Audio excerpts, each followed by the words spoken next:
This is the spirit of infinite love. The moment we recognize ourselves as one with it, we become so filled with love that we see only the good in all. And when we realize that we are all one with this infinite spirit, then we realize, in a sense, we are all one with each other.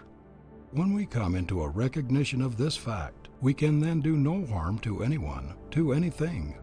We find that we are all members of the one great body, and that no portion of the body can be harmed without all the other portions suffering thereby. When we fully realize the great fact of the oneness of all life, that all are partakers from this one infinite source, and so that the same life is the life of each individual, then prejudices go and hatreds cease. Love grows and reigns supreme. Then, wherever we go, wherever we come in contact with fellow man, we are able to recognize the God within. We thus look only for the good, and we find it. It always pays. There is a deep scientific fact underlying the great truth. He that takes the sword shall perish by the sword. The moment we come into a realization of the subtle powers of the thought forces, we can quickly see that the moment we entertain any thoughts of hatred toward another, he gets the effects of these diabolical forces that go out from us, and has the same thoughts of hatred aroused in him, which in turn return to the sender. Then when we understand the effects of the passion, hatred, or anger, even upon the physical body, we can see how detrimental, how expensive this is. The same is true in regard to all kindred thoughts or passions, envy, criticism, jealousy, scorn. In the ultimate, we shall find that in entertaining feelings of this nature toward another, we always suffer far more than the one toward whom we entertain them. And then when we fully realize the fact that selfishness is at the root of all error, sin, and crime, and that ignorance is the basis of all selfishness, with what charity we come to look upon the acts of all. It is the ignorant man who seeks his own ends at the expense of the greater whole. It is the ignorant man, therefore, who is the selfish man. The truly wise man is never selfish. He is a seer and recognizes the fact that he, a single member of the one great body, is benefited in just the degree that the entire body is benefited. And so he seeks nothing for himself that he would not equally seek for all mankind. If selfishness is at the bottom of all error, sin, and crime, and ignorance is the basis of all selfishness, then when we see a manifestation of either of these qualities, if we are true to the highest within us, we will look for and will seek to call forth the good in each individual with whom we come in contact. When God speaks to God, then God responds, and shows forth as God. But when the devil speaks to devil, then devil responds, and the devil is always to pay. Sometimes I hear a person say, "I don't see any good in him." No? Then you are no seer. Look deeper, and you will find the very God in every human soul. But remember, it takes a God to recognize a God. Christ always spoke to the highest, the truest, and the best in men. He knew and he recognized the God in each because he had first realized it in himself. He ate with publicans and sinners. Abominable, the scribes and Pharisees said. They were so wrapped up in their own conceits, their own self-centeredness, hence their own ignorance, that they had never found the God in themselves, and so they never dreamed that it was the real life of even publicans and sinners. In the degree that we hold a person in the thought of evil or of error, do we suggest evil and error to him. In the degree that he is sensitively organized or not well individualized, and so, subject to the suggestions of the thought forces from others, will he be influenced. And so in this way we may be sharers in the very evil doing in which we hold another in thought.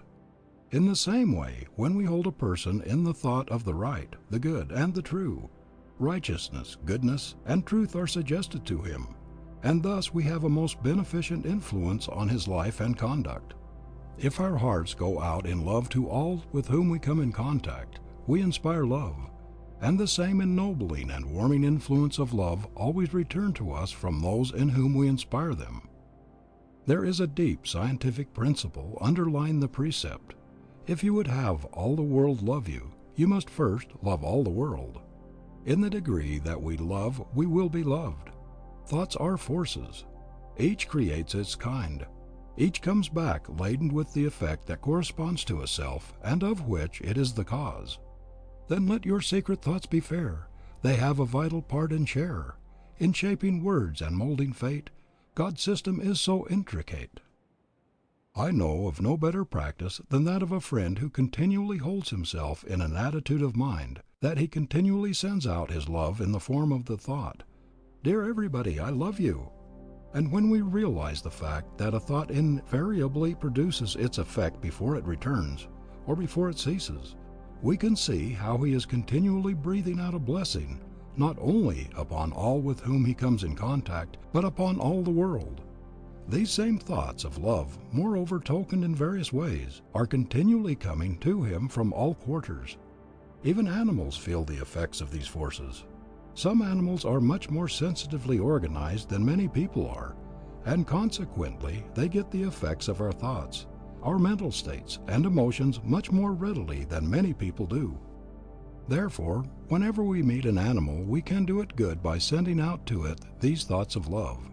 It will feel the effects whether we simply entertain or whether we voice them, and it is often interesting to note how quickly it responds and how readily it gives evidence of its appreciation of this love and consideration on our part. What a privilege and how enjoyable it would be to live and walk in a world where we meet only gods. In such a world you can live. In such a world I can live. For in the degree that we come into this higher realization, do we see only the God in each human soul. And when we are thus able to see Him in every one we meet, we then live in such a world. And when we thus recognize the God in everyone, we by this recognition help to call it forth ever more and more. What a privilege! This privilege of yours, this privilege of mine. That hypocritical judging of another is something then with which we can have nothing to do, for we have the power of looking beyond the evolving, changing, error-making self, and seeing the real, the changeless, the eternal self which by and by will show forth in the full beauty of holiness. We are then large enough also to realize the fact that when we condemn another, by that very act we condemn ourselves.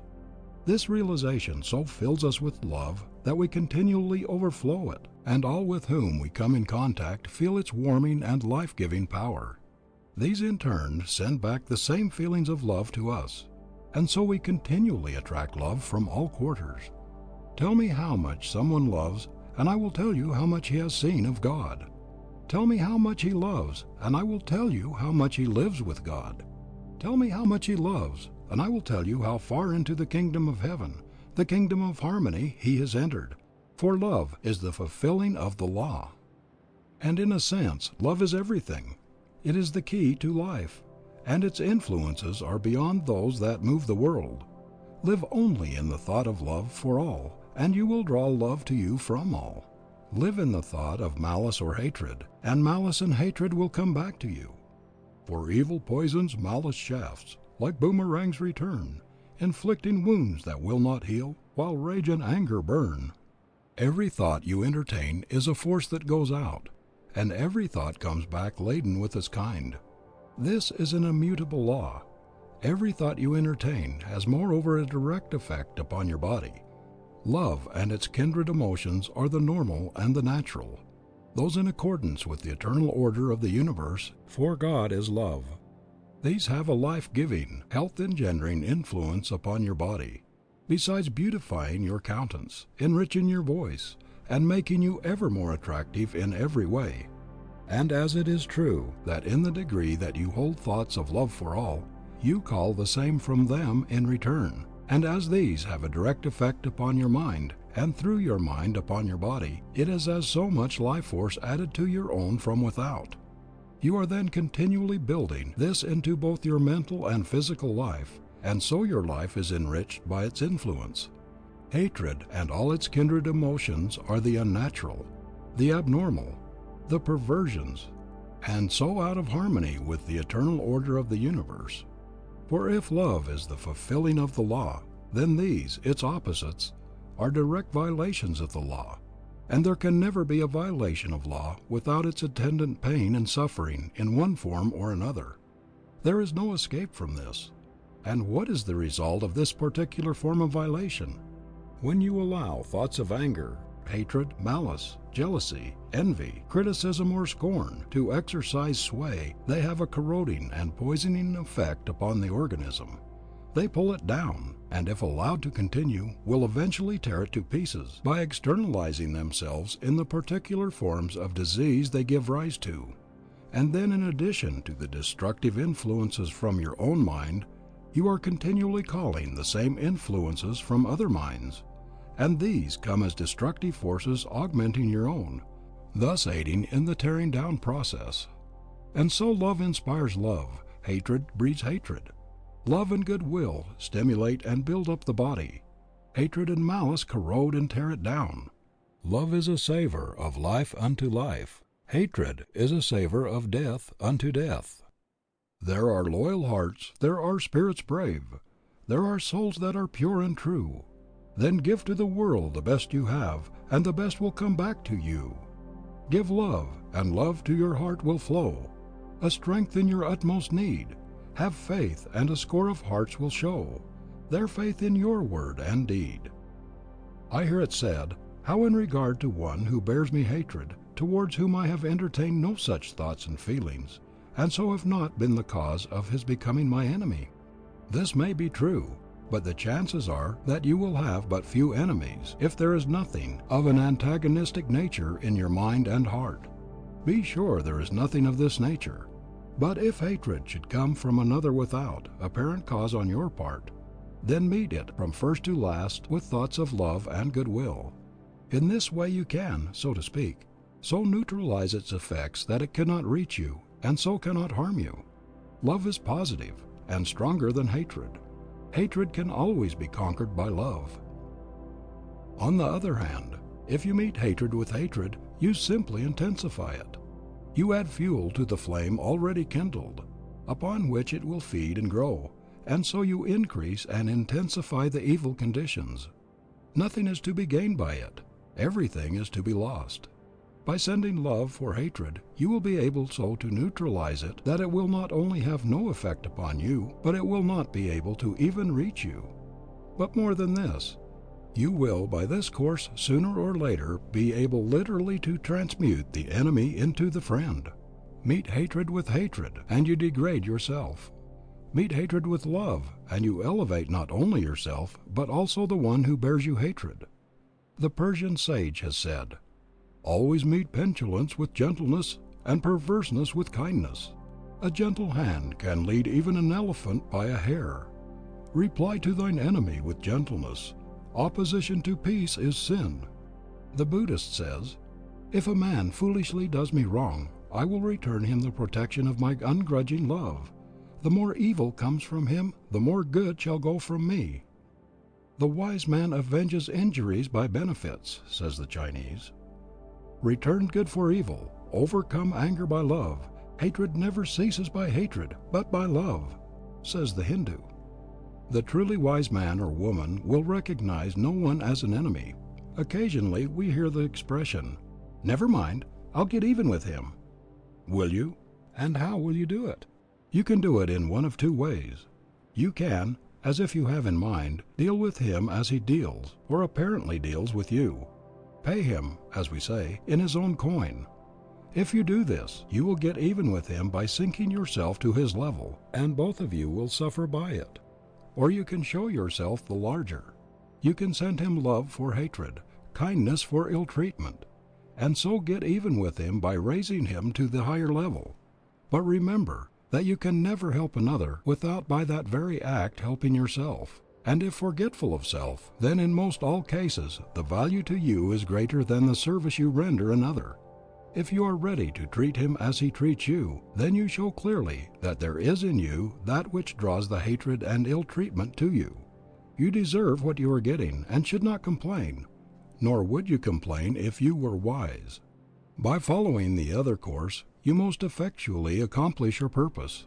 You gain a victory for yourself, and at the same time you do a great service for him, for which it is evident he stands greatly in need. Thus you become his savior. He in turn may become the savior of other error-making and consequently care-encumbered men and women. Many times the struggles are greater than we can ever know. We need more gentleness and sympathy and compassion in our common human life.